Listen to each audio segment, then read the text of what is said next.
Excellent.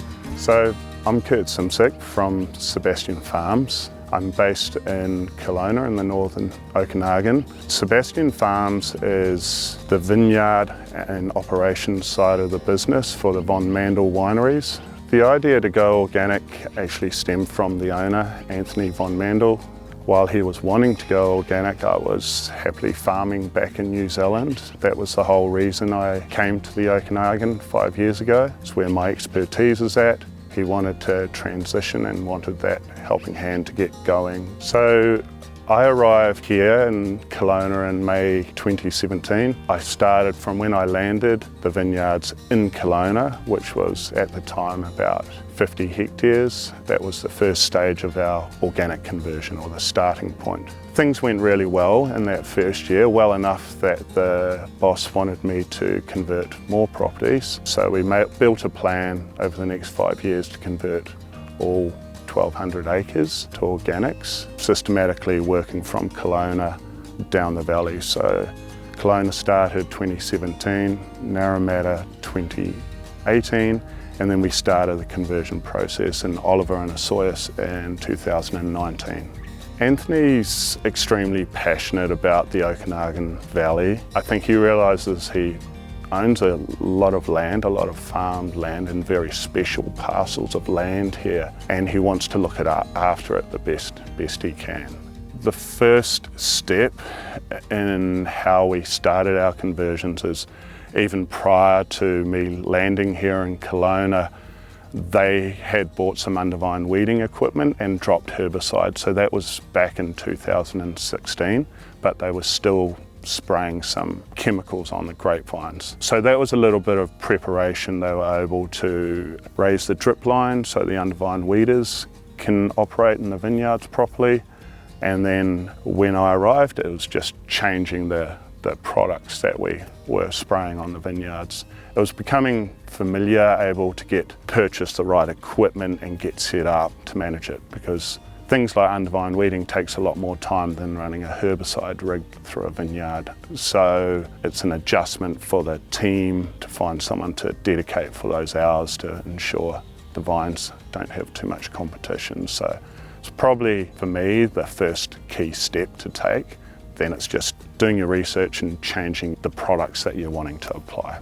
We had to change our undervine management, which had always been traditionally herbicide spray. Roundup typically was the #1 product that was used, and people will argue otherwise, but Roundup does stay in the soil. It kills soil life and activity, so that's one of the key things and key advantages of changing to organics, in my opinion. So our equipment that we turned to was a grape hoe. That's a brawn machine that came out of Germany, and you can put it on the side of our standard tractors, and it just works by running through the vineyard, and it just cuts the surface of the roots, so all the roots of the weed. So we do that maybe 3 times a year, depending on rain. Once it gets dry here in the Okanagan, not a lot of weeds grow either, so sometimes it might be 3 passes, sometimes 1 or 2, and depending on the block and how much water we might have to put on and how much competition there is. We've evolved a little bit more since that early startup equipment. As the industry and the world moves a little bit more towards organics, there's a lot of cool tools that are becoming available to us now. So we've got different undervine weeders that turn the ground over, and you can move much quicker through the blocks now, and there's some really neat undervine mowers that we also use as well. So, and the future's looking pretty bright in that path as well. So more and more tools are becoming available for us to do our job better, more efficiently as well. So we use sulphur. Conventional guys will use sulphur. We can also use mineral oil, which can be, a lot of conventional guys use these products as well. The key difference is we don't have any systemic chemistry up our sleeve to use. And so we have to spray more regularly because our products are there to protect the vine. So be it oil or sulphur, you're spraying them to coat the green material and protect it from powdery mildew, which is our main disease or pest or problem in the valley. So we spray every 10 days to ensure we're coating new leaf and new material. If we keep that up, we keep our vineyards clean. We very rarely just spray just sulphur. We'll always throw some form of nutrition in for the vines. Things like seaweed will typically go in with every spray as well, and that's just to help the vines build their own defence systems, you know, strengthen the skins of the fruit and set them up well for times of stress. Aside from spraying sulphur, we rely on careful canopy management to help ensure our fruit stays clean. So rather than using products to spray on the vine and protect it from bunch rots, we will go in and lighten our canopy. We'll open the canopy up by leafing maybe on the morning side, so the fruit doesn't get too exposed by the hot afternoon sun we have in the Okanagan, but then our sprays, like even sulphur and so on, can get through and penetrate the canopy. So we do a lot of work in our canopy to help us as a tool. Airflow and sunshine are our friends in the vineyard, so I think ultimately that helps lead a change in the fruit profile we end up getting as well. So there's a spin-off from managing your canopy in such a way you'll start seeing different flavours coming into the fruit as well. There are some biological products we can use as well to keep our fruit clean, and we can apply those, and then there's other natural sprays like calcium and so on that help the plant thicken the skins of the fruit, which makes them less prone to rain events where there's splitting and so on. So it's a combination of cultural practices we do to keep our fruit clean and some sprays that we can use. Being present in the vineyard is a key tool to seeing, not relying on calendar spraying, and walking the blocks is probably one of the key tools to help us ensure our fruit's always clean. The team and people are the key. The more people I have in the vineyard, the more eyes are over the fruit, and a lot of the time the staff will come to me or they'll send me a picture of something that they haven't seen before in the vineyard, and we can jump on it, work out what it is. If it's powdery mildew, we can react by a quick sulphur spray to clean it up. So yeah, we spend a lot of time working the blocks, but that aspect of manually visiting these grapevines for maybe at least each vine 6 times a year will be visited by the team. We're seeing them at key stages, which actually is a monitoring tool for the health of the vine and the fruit as well. Fertiliser use is one of the trickier sides to managing organically. Our soils here in the Okanagan are typically pretty low in products like nitrogen. We can't go and buy a heap of urea and pump it onto the block. So we have to change our focus a little bit on how we want the blocks to perform. If we use things like worm castings, compost. We do use gypsum, which is good for sulphur and helps our soils build biology. That's allowed. So there are some organic fertilisers you can put on. I think we are now at a point where we're looking more at brewing products that help the biology of the soil rather than focusing on key nutrients. And we can use cover crops as well. So the clovers and so on will help us fix nitrogen in the soil. So there's many tools. It helps you think outside the box a little bit more and to keep the vineyards moving. We have, to be fair, the further south you go, and I'm based in Kelowna, when you get down into Oliver and Osoyoos and you're on sand there, they spend a lot of money putting compost out to try and build the water holding capacity of those soils and so on. And once you improve that, then every nutrient they put on will last longer in the soil as well. So it takes some time, and the vines will go through an adjustment, as the team does as well, to find the right products to be putting out to help their vineyards along. We still monitor the nutrient status of our soils so we know what we're doing, and if there is a real shortage there, that'll be a focus on whether we go to a fish product next year to put out to try and raise nitrogen, for example. But we're really now monitoring our soils for life. We're looking at the fungi populations and bacteria populations. So we use our fertigation to try and avoid tractors running up and down the blocks as much as we can. We're currently using products like humic acids, or we brew our own teas up. There's a product we're using called effective microorganisms. We brew that up ourselves. It's all about trying to improve or enhance soil life and biology. We never put those products out by themselves, so they'd always go out with a fish fertiliser that we combine the two and put it out through the fertigation.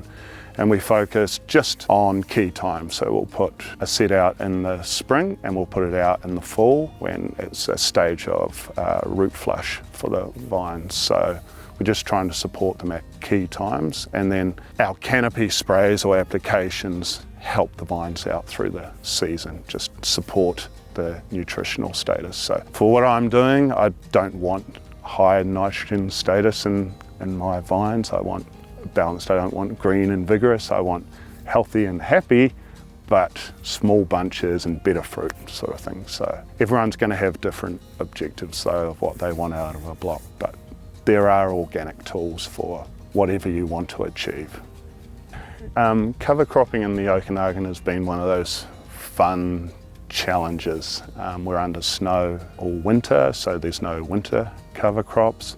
Our window for sowing is very short in spring, but it's still a very important tool for us to work on improving our soils. So we have come up with a general seed mix that we've found works very well for us here in Kelowna. It's typically about 4 different clovers. It's white clover, crimson, red clover, and I think azlite clover. And we throw some Phacelia in that mix, and yarrow, which we've learnt from looking around, is growing naturally outside the property as well. So that's our general seed mix that we sow early spring while there's moisture in the ground.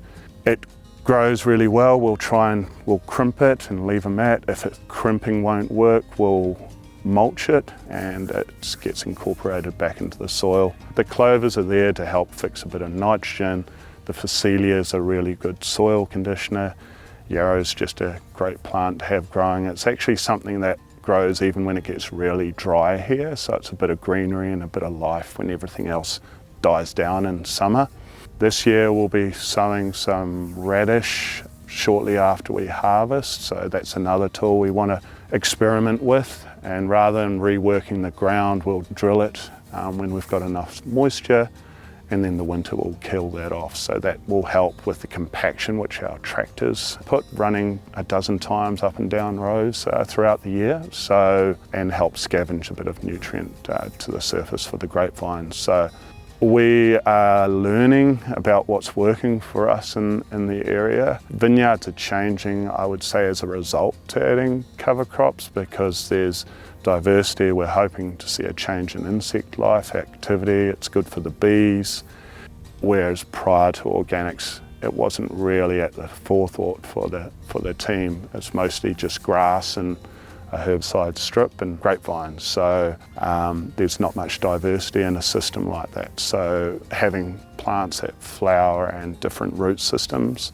it's going to change the diversity in your property. Soil health for us has become a key focus, because without life within your soil, the soils, in my opinion, won't have that capacity to retain nutrition, create an environment where the vine's roots are happily growing.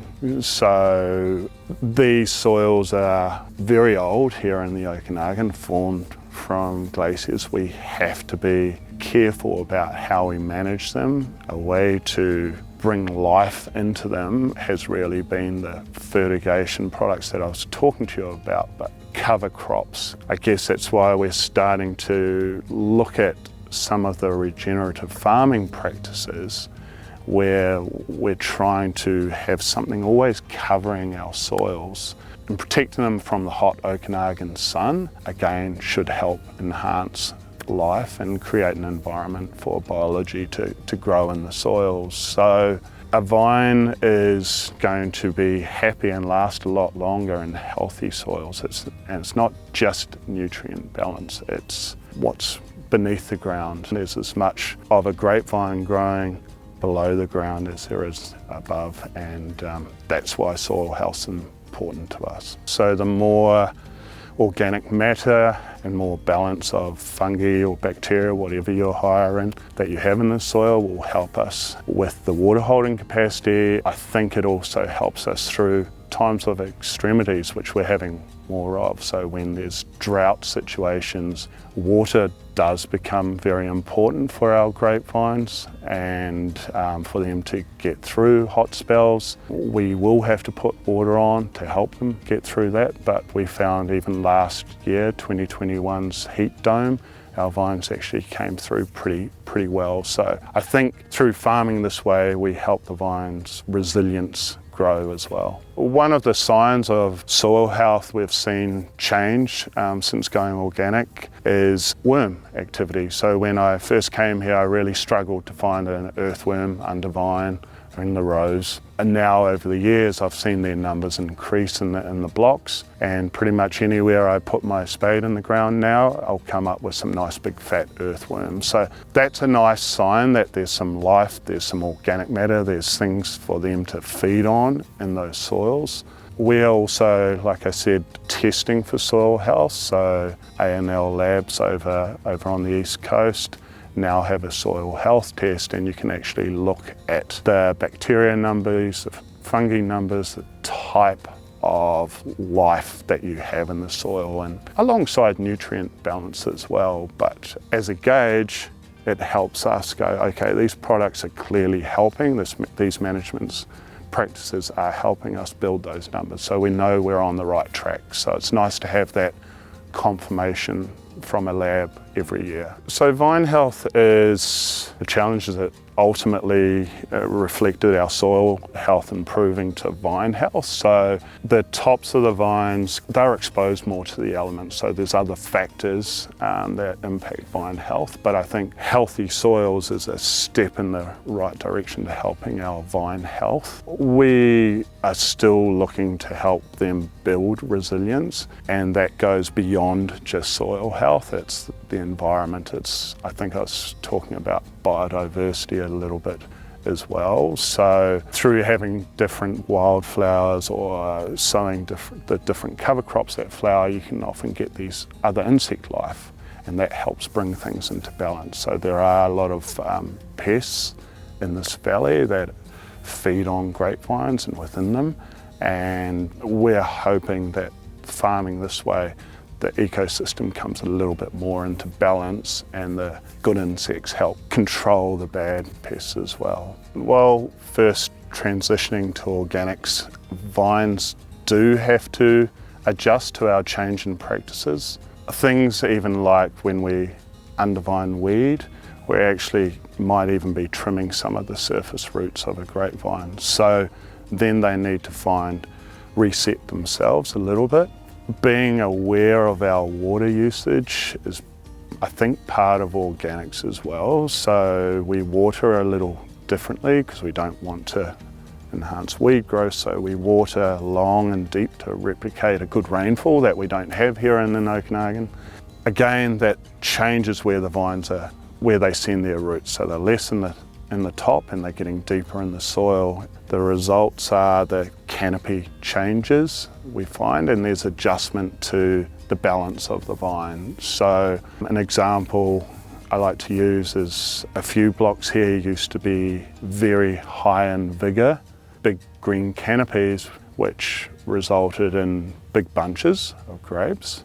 And yes, they were fine for a standard, a state level wine, but throughout the transition period and the changes that the vine goes through and getting used to our practices, the canopies became a little leaner. Not too lean, but just changing the amount of leaf they've got. The bunches became smaller and the berries became smaller. So the changes resulted in what used to be an estate block of Riesling is now a top tier platinum block. So the positive spin-off we've had with that is we're producing much more premium wine now that we're organic. So our wines are getting better and better. And that's just evolved naturally from our change in farming. With our changing practices, it's not purely the way the vine grows that changes. It's what I was talking about early on, the doing some extra leaf work, allowing airflow, dappled sunlight. It actually changes. I mean, when you get smaller berries and smaller bunches, you're going to get a more concentrated wine, but through that extra light and so on that comes in, you'll also see a change in the flavour profile that those blocks had. So that's the key trigger to us. So when I walk through these blocks every year at this time, near harvest time, when we're looking at flavours, and you realise it might only be a part of the block that those flavours have changed and we haven't seen before. Because we handpick, we can go out and capture those little parcels and see what we can do with it. And then it motivates us to get the rest of the block to that stage as well. So it's been a very positive spin-off to how we're farming. The change to organics has resulted in producing better wine for us and more premium wines than ever before. So it's been great.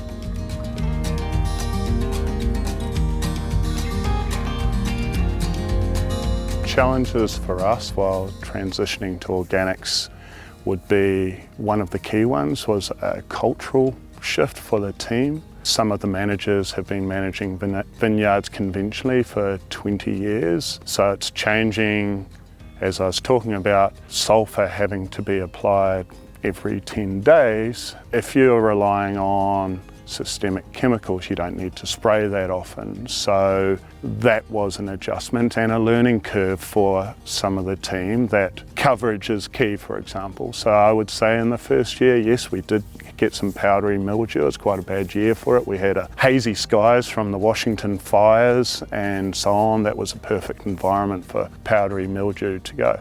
Now, it wasn't a disaster, but it was a nice reminder and to sit down with the team and go, okay, this is what we have to do. So there's been a cultural shift, learning and becoming confident in organics rather than just going, oh, well, that's organics. That's why you got powdery mildew. It's not. We weren't doing it right in the first year. So you have to become a lot more diligent. And so in a year now, like we've just had, very high powdery pressure in the Okanagan Valley, our vineyards are looking fantastic because the whole team knows to spray regularly, they're committed, and if it rains they have to go back out and reapply because it's all been washed off, right? So these things are key, and so our vineyards are looking clean. So that's been a key thing to get used to. Going from maybe 7 sprays a season to this year we've done 12 sprays in our vineyard. That's not necessarily more expensive. Sure, there's some labour cost for our operators, but the products we're applying are very cheap. They're much cheaper than systemics. So I think if we're just looking at those mineral oils, sulphurs that we're applying, they are a nice cheap product, and they can ensure in a place like the Okanagan they can take care of our key problems. There's always challenges in farming, there's always new things that pop up each year. After last year's heat wave, it was the perfect storm for the leafhopper population in the valley.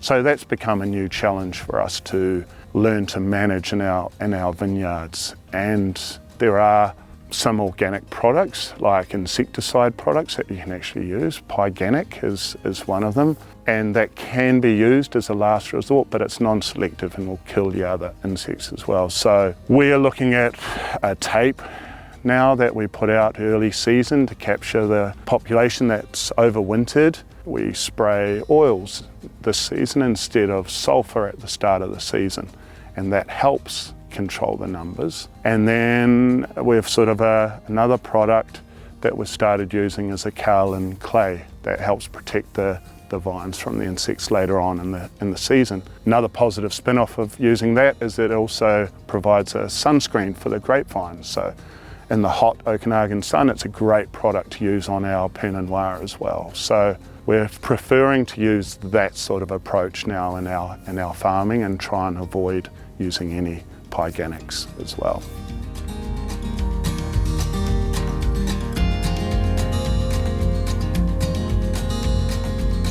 The cows are here to help us farm by supplying us, one, with manure that we use in our compost and compost teas that we'll look at later.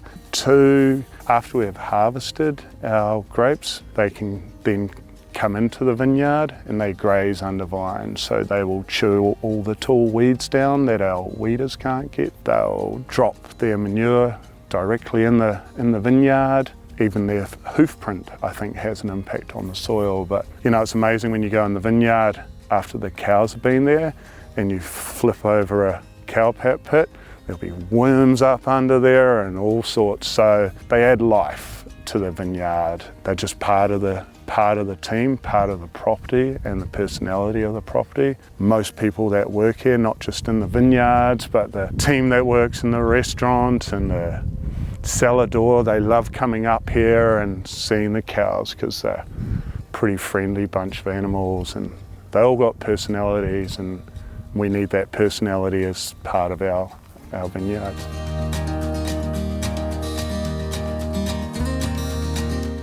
Here at Cedar Creek, we own approximately 300 acres of land. 80 of those are planted in grapes, and in and amongst the other areas, it's allowed us to look beyond just growing grapes and setting up what else we can grow. I've talked a little bit about diversity, adding diversity, and this is the property that we're really trying a lot of those practices or introducing those practices that may expand onto other properties in the future, but for now Cedar Creek's the first step. So we signed up with Regenerative Farms of Canada, and this is where we're starting to bring in a lot more of those practices with the cover crops, biodiversity, being cows, fruit trees, chickens, and a great composting system on site here. Yeah, so here we have set up some cow pits. We have cut some wine barrels in half, put them into the ground, and this is where we're using our cow manure. So we go out, this is a biodynamic practice, and go out and collect some nice fresh manure into a wheelbarrow, and we use eggshells that have dried up and we grind them up till they're really fun. So that's a silica component, I guess. Crushed basalt rock goes in for some nutrition, and then we put in the biodynamic composting preps into it. We mix it all together for about half an hour in the wheelbarrow, and then we lay it into the bottom of these barrels that are in the ground. We wet a Hessian sack to keep moisture over it, and in time, about a month or two's time, we get in here and we stir it up and reset it, re-wet the sack and make more. But ultimately we're trying to end up with a product that it's gone from cow manure to this, which is just pure humus. Lovely, smells fantastic, full of life, and there's a lot of things here we want to get back out into our vineyard and spread over the land. So we'll take this product and we'll dynamize it, we'll stir it in a 200 litre barrel with water for an hour, half an hour maybe, and we'll put it into a sprayer and spray it out over our land to help build life in our soils.